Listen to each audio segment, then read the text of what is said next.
Hari ini hari Yesus Kristus Raja semesta alam. Tadi Romo Yogi sudah memberikan satu ungkapan yang bagus, yaitu Kristus bisa menjadi Raja atau menjadi segala sesuatu bagi semua orang. Menjadi segala sesuatu bagi semua orang itu artinya apa? Masih dalam konteks Tuhan. Jika orang ini orang baik, maka Yesus menjadi Tuhan bagi dia yang membalas kebaikannya. Jika orang ini orang yang jahat, maka Yesus menjadi penghakim bagi dia. Bagi siapapun juga dia adalah Raja. Dia menjadi penguasa, menjadi orang yang mengatur, menjadi orang yang menentukan. Pesta ini dirayakan pada akhir tahun liturgi. Jadi tahun ini, tahun liturgi B sudah akan berakhir. Minggu depan kita memasuki tahun liturgi C. Dalam bacaan pertama dikatakan bahwa kekuasaannya akan kekal, kerajaannya takkan binasa. Kita senang akan kata-kata ini, kekal dan takkan binasa. Dari dulu banyak orang berusaha supaya panjang umur, supaya tidak akan meninggal, supaya tetap sehat, supaya usahanya tetap berlanjut, supaya dia tetap jadi orang pintar, supaya dia tetap menjadi orang yang berkuasa. Ini artinya apa? Sebenarnya dalam pikiran kita mempunyai konsep mau hidup kekal, mau segala sesuatu berlangsung dengan kekal. Maka ketika orang ulang tahun selalu diberi ucapan semoga panjang umur. Padahal panjang umur belum tentu enak. Ada orang yang umurnya terlalu panjang dan tidak bisa apa-apa lagi, makan pun sulit. Itu juga tidak enak bagi dia. Atau mungkin dia merasa dia merepotkan orang lain. Saya pikir perasaan ini yang paling berat.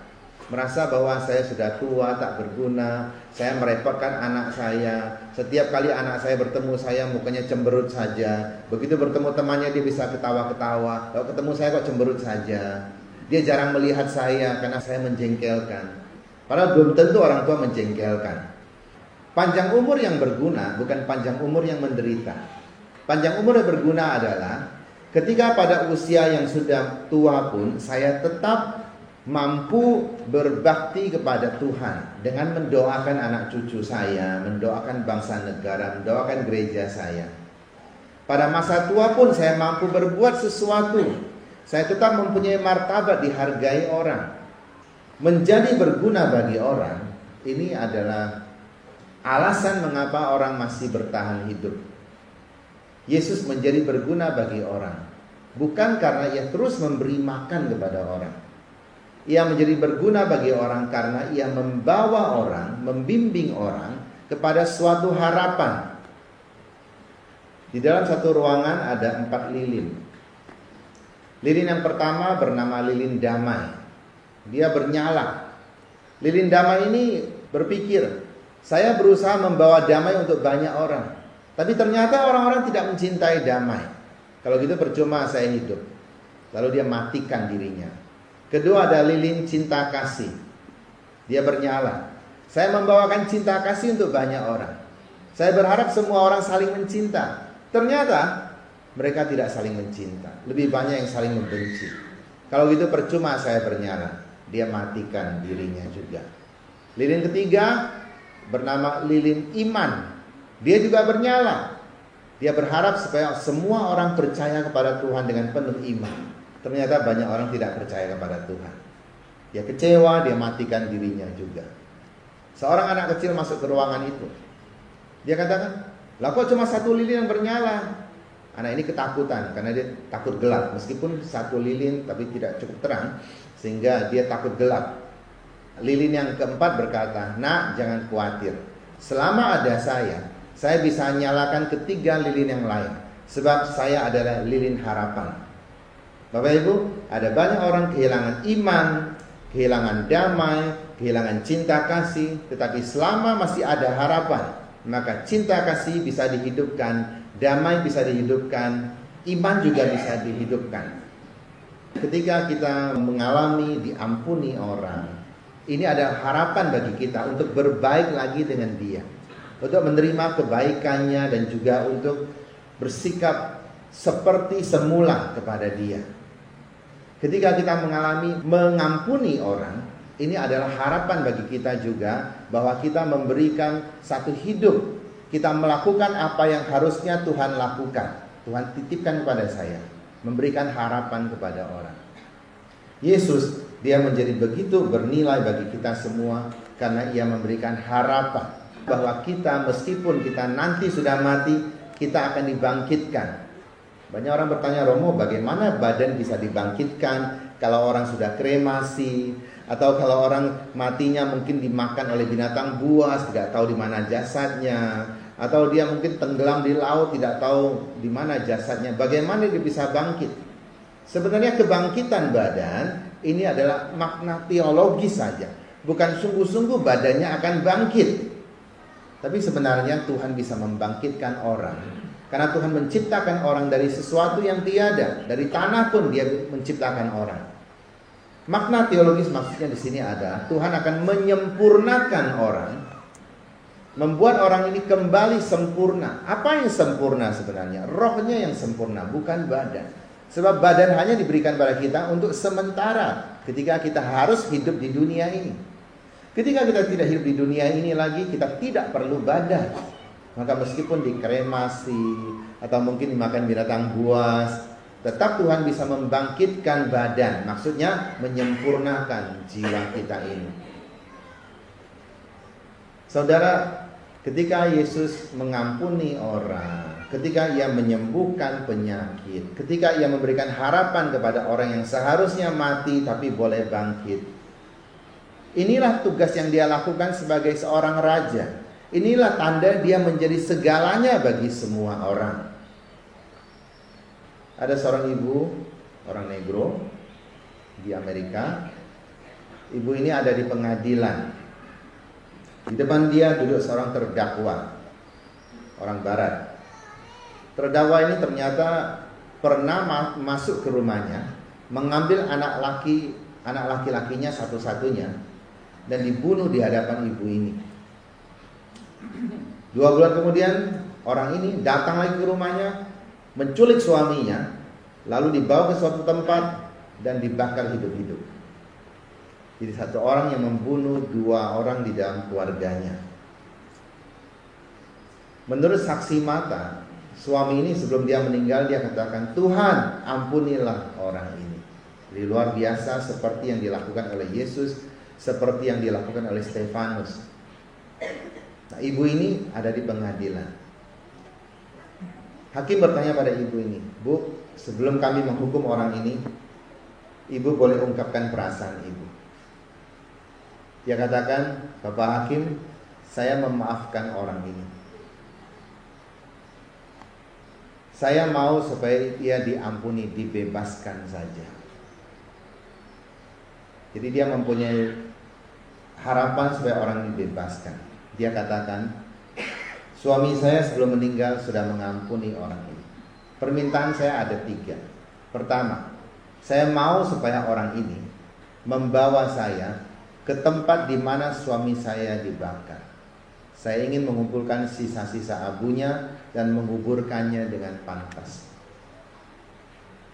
Kedua, karena saya sudah kehilangan anak dan suami, saya tidak punya siapa-siapa lagi untuk dicintai. Maka saya ingin orang ini sebulan 2 kali datang ke rumah saya, menjadi anak saya. Saya akan mencintai dia, saya akan masak untuk dia, saya akan perlakukan dia seperti kepada anak dan suami saya. Itu permintaan yang luar biasa. Yang ketiga, dia katakan, saya mau memeluk orang ini supaya dia tahu saya sungguh-sungguh mengampuninya. Dan orang ini menangis terseduh-seduh. Dia tahu dia sudah salah tetapi diampuni. Dia menerima rahmat pengampunan. Pada waktu itu, seluruh ruang sidang orang berdiri bertepuk tangan dan mereka bernyanyi. Amazing grace, how sweet the sound that saved a wretch like me.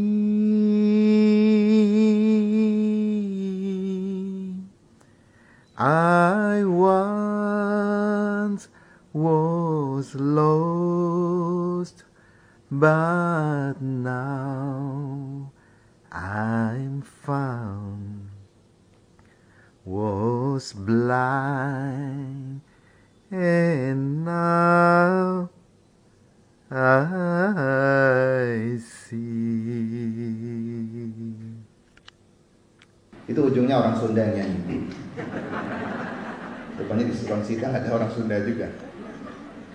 Bapak Ibu, satu rahmat itu apa? Pengampunan. Saya hilang tetapi ditemukan lagi. Saya buta tetapi saya melihat lagi. Siapa yang hilang? Terdakwa itu. Dia sudah hilang karena dia mengambil nyawa orang. Di hadapan Tuhan namanya dicoret. Dia pembunuh. Dia buta karena dia menuruti nafsunya dan membunuh 2 orang. Menciptakan penderitaan luar biasa bagi ibu ini. Tetapi sekarang dia melihat bahwa Tuhan ternyata begitu Maha Rahim. Tuhan mengampuni. Tuhan memberikan kesempatan kepadanya. Saya pikir ibu ini sungguh-sungguh luar biasa. Dia adalah raja bagi orang ini. Sebab orang ini mendapat pengampunan bukan dari orang lain, tetapi dari ibu ini. Dia merasakan kebaikan justru lewat ibu ini. Kebaikan siapa? Kebaikan Tuhan. Saudara sekalian, kita berbangga bahwa sebenarnya dalam hidup kita ini Tuhan sering memberikan tanda-tanda kepada kita. Ada banyak orang yang semula kita lihat orang biasa saja, tetapi kemudian dia menjadi orang luar biasa bagi kita. Di Inggris ada satu sekolah untuk kaum ningrat, sekolah yang luar biasa, SD. Di situ kepala sekolahnya sangat luar biasa. Dia selalu menghormati anak-anak kecil. Jadi membungkuk terhadap mereka, layani mereka baik-baik. Dan kepala sekolah ini mendapatkan penghargaan dari Ratu Inggris. Nah, Ratu bertanya pada dia, mengapa engkau selalu menghormati anak kecil? Dia katakan, Ratu, sebenarnya saya bukan menghormati anak kecil. Yang saya hormati adalah pemimpin bangsa. Sebab nanti mereka akan menjadi pemimpin bangsa. Kita belum tahu mereka akan jadi apa, tapi nanti mereka akan menjadi pemimpin bangsa. Mereka akan menjadi orang-orang yang hebat. Pada waktu itu saya sudah tua dan tidak bisa apa-apa lagi. Sebelum saya tidak mampu menghormati, sekarang saya sudah menghormati mereka sebagai pemimpin bangsa. Ibu bapak, sangat tidak gampang bagi kita untuk menghormati orang yang lemah, orang yang kecil. Yang kita pikir cuma orang lemah saja, cuma orang miskin saja, cuma orang berdosa saja. Tetapi tahukah kita, dari orang yang lemah ini, dari orang yang kecil ini, kelak dia akan menjadi apa? Kita tidak pernah tahu. Dan banyak orang tua heran ketika anaknya sudah berhasil menjadi orang-orang yang sukses. Dan orang tua tidak pernah menduga akan seperti itu. Tentu kita bisa melihat dari bakat. Dari bakatnya nanti dia akan menjadi apa.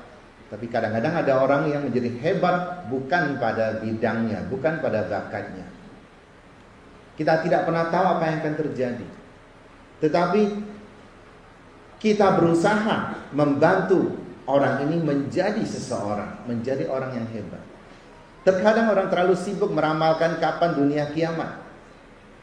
Sudah ratusan orang bertanya pada saya, Romo sudah nonton film 2012 belum? 2011 sudah nonton belum? Enggak, saya bilang buat apa nonton itu? Kalau saya nonton itu karena teknologinya bagus, teknik filmnya bagus, oke.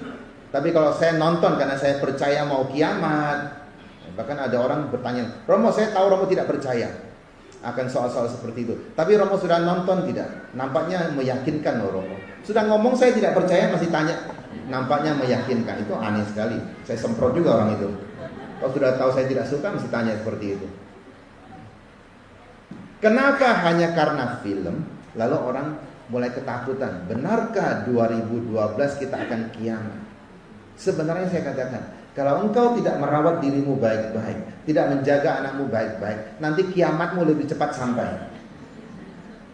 Kalau mereka menjadi brutal, menjadi rusak, kita juga menjadi berdosa, membuat Tuhan murka, kiamat kita lebih cepat sampai. Kiamat tidak pernah seorang pun tahu. Dan pihak Katolik tidak pernah ribut dengan soal-soal seperti ini. Karena kita tahu tidak seorang pun tahu kapan hari kiamat. Meskipun ada orang meramalkan, itu hanya teknik untuk berbisnis saja.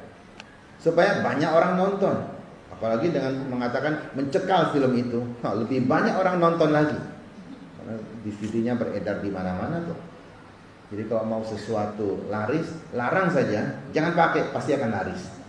Itu sifat manusia. Semakin dia larang, saya semakin mau. Mau apa engkau? Saya mampu kok, saya punya duit kok. Ini masalahnya. Tapi dengan memaksa diri seperti itu, kita ini sudah membuka celah untuk setan sebenarnya. Yaitu celah bahwa saya ini hidup dalam ketakutan, takut kiamat. Tapi heran ibu bapak, meskipun ada orang-orang takut kapan akan kiamat akan tiba, tapi dia tidak bertobat juga, hanya bertanya saja. Tapi tidak bertobat, saya hidupnya sama saja, tidak ada perubahan. Kalau dia bertanya, Romo benarkah 2012 akan kiamat? Kalau gitu saya mau ngaku dosa. Itu masih bagus, berarti dia percaya. Enggak itu, sama begitu aja. Dia habis nonton, ngeri ya ngeri. Udah itu kembali berdosa. Apa gunanya kalau demikian? Engkau sudah terjebak. Orang berdagang. Yesus datang sebagai Raja semesta alam. Maksudnya apa? Dialah awal dan dialah akhir. Dia berkuasa atas segala sesuatu. Dan dia ingin agar semua orang dikumpulkan lagi sebagai rakyatnya. Dia ingin supaya semua orang hidup benar di hadapannya. Meskipun mungkin dia akan kecewa juga karena ada sebagian orang tidak berusaha menyelamatkan diri, atau sebagian orang menolak kerahiman Tuhan dengan tidak mau bertobat. Kita bersyukur bahwa kita mempunyai Raja yang penuh kasih, yang penuh pengampunan seperti itu. Marilah kita juga menjadikan kita seperti Kristus, belajar mengampuni dengan tulus, belajar memberikan harapan kepada orang, dan juga sungguh-sungguh hidup di dalam kasih-Nya. Dengan demikian tidak sia-sia kita hidup di dunia ini. Dengan demikian kapanpun hari kiamat tiba, tidak ada masalah bagi kita. Terkadang kita terlalu memperhatikan suatu kepentingan sampai lupa bahwa ada hal yang lebih penting.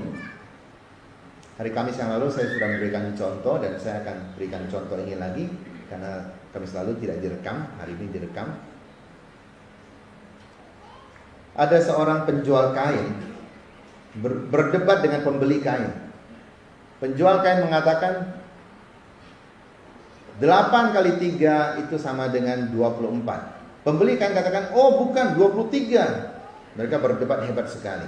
Kita semua tahu 8 kali 3 itu adalah 24, bukan 23. Jadi 8 kali 3. Mereka berdebat hebat sekali. Ada seorang lewat, seorang yang bijaksana, namanya Yen Hui. Yen Hui ini murid Konghucu. Dia katakan 8 kali 3 ya jelas 24. Kapan 23? Orang ini katakan 23. Saya tidak percaya omonganmu. Kalau Konghucu yang mengatakan 24 baru saya percaya, dia katakan. Karena Konghucu orang yang hebat, guru yang bijaksana, semua orang hormat dan taat kepada dia. Nah, murid Konghucu ini katakan, kalau gitu kita taruhan saja. Kalau 3 kali 8 adalah 24, saya menang, maka engkau mau berikan apa? Dia katakan, kalau engkau menang, saya akan berikan nyawa saya. Tapi kalau kalah bagaimana? Kalau kalah, kata Yen Hui, saya akan berikan topi saya. Ini adalah tanda jabatan saya. Saya tidak akan menjabat jabatan saya lagi, saya berikan kepadamu. Oke, dia katakan, mari kita ke rumah guru. Mereka sampai depan Konghucu. Konghucu katakan, bagaimana sih kalian ini? 3 kali 8 ya jelas 23. Orang ini senang sekali. Itu benar kan?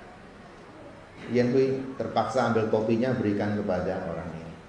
Yen Hui sangat kecewa. Ini guru saya ini sudah tua dan pikun kali itu.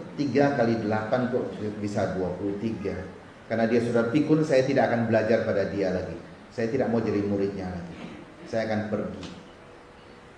Setelah orang ini pergi, muridnya berkata pada gurunya, guru, saya mohon izin untuk cuti. Saya mau pulang ke rumah. Sebenarnya dalam hati dia mau berhenti maksudnya. Tapi dia minta cuti. Gurunya katakan, baik, kalau engkau mau cuti, engkau boleh pulang. Nanti kalau engkau merasa sudah selesai cutimu, engkau boleh balik lagi. Tapi pesan saya ada 2. Pertama, Jangan berdiri di bawah pohon pada saat hujan. Kedua, jangan membunuh orang. Dia tidak mengerti apa maksudnya ini, tapi dia dengarkan dan dia pergi. Tidak lama kemudian hujan lebat, petir menyambar, dan dia ingat pesan gurunya, jangan berlindung di bawah pohon. Jadi meskipun hujan lebat, dia tidak berlindung di bawah pohon, dia tetap berjalan. Tidak lama kemudian dia melihat ada pohon tersambar petir dan pohon itu hangus. Sekarang dia tahu bahwa pesan gurunya ini benar, jangan berlindung di bawah pohon. Sampai di rumah gelap gulita. Dia masuk ke kamarnya. Ternyata dia menemukan 2 orang berbaring di ranjangnya. Yang satu istrinya, satu lagi tidak tahu siapa. Dia langsung panas, dia hunus pedangnya dan dia mau membunuh orang yang satu lagi. Tapi segera dia ingat pesan gurunya, jangan membunuh. Dia tidak jadi membunuh. Dia nyalakan pelita dan ternyata di samping istrinya adalah saudari perempuan istrinya yang datang dari tempat jauh. Untung dia tidak bunuh. Besok paginya, cuti cuma sebentar, besok paginya dia langsung balik ke gurunya. Dia katakan, guru, bagaimana engkau bisa tahu bahwa ada petir menyambar dan saya tidak boleh berlindung di bawah pohon? Bagaimana engkau tahu bahwa saya tidak boleh membunuh orang? Gurunya katakan, ketika engkau mau cuti, langit mendung. Saya tahu sebentar lagi akan hujan. Kalau hujan, biasanya ada petir. Petir biasanya suka menyambar pohon.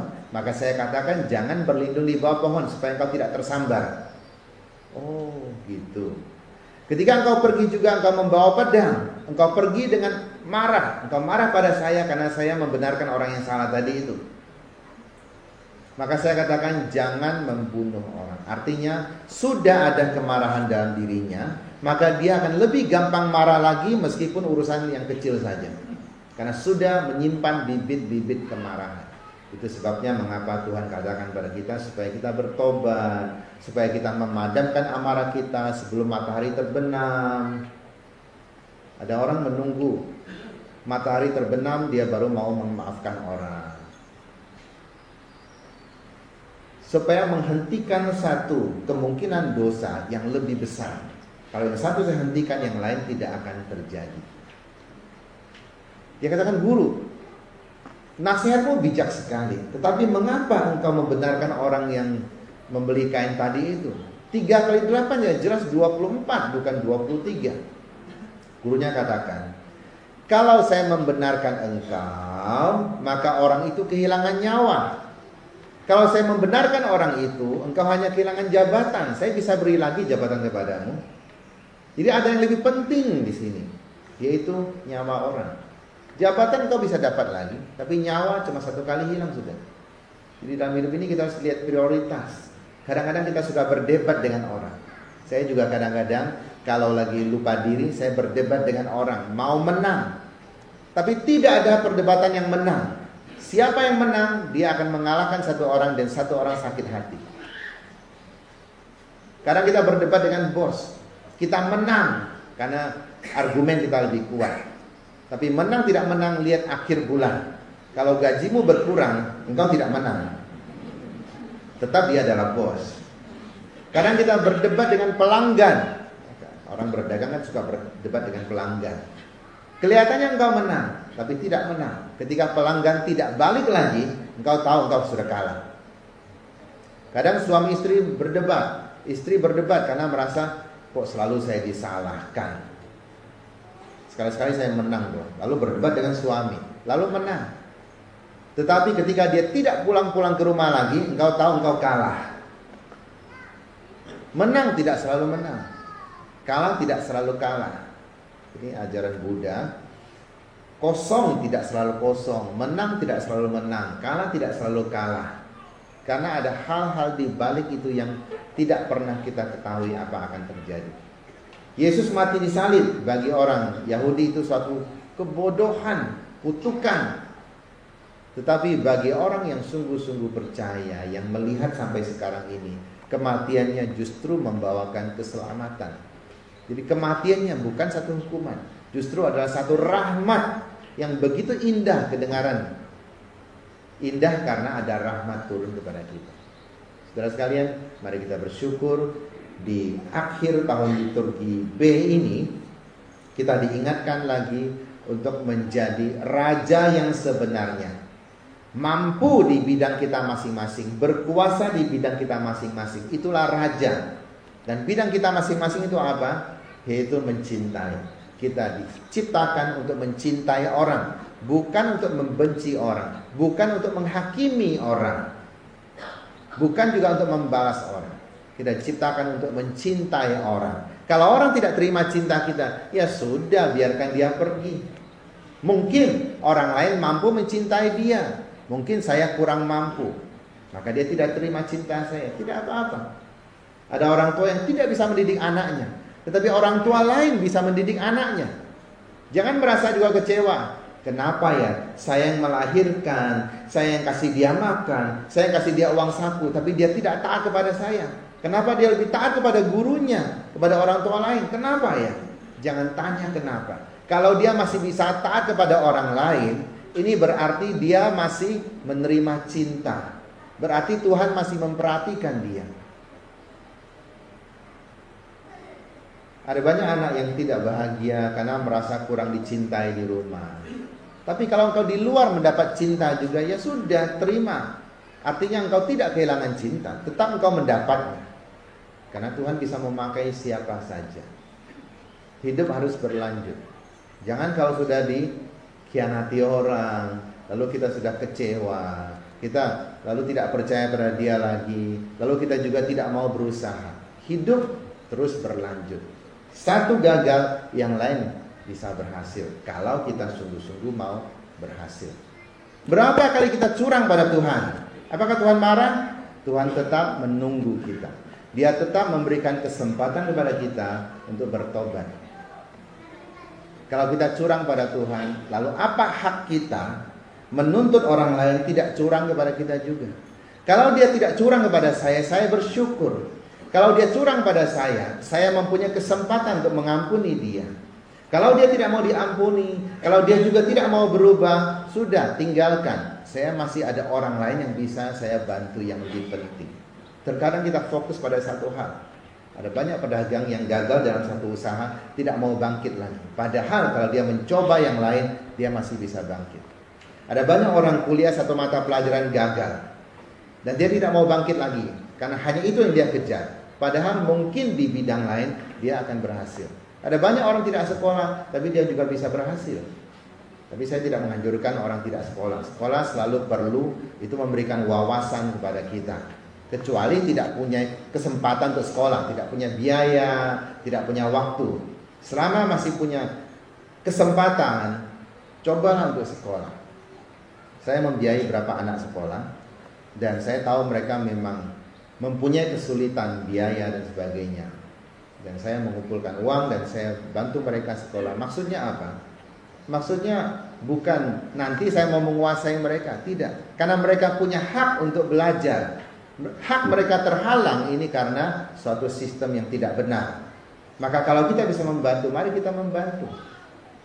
Saya senang sekali bahwa kita semua sahabat Tegal Jaya Anda bisa misa bersama, lalu bisa bersaudara, nanti bisa makan bersama lagi. Ini adalah satu persaudaraan yang saya harapkan dibangun di sini, dilanjutkan lagi di rumah, dilanjutkan lagi di dalam masyarakat. Dengan demikian sebenarnya kita masing-masing mempunyai kuasa di bidang kita.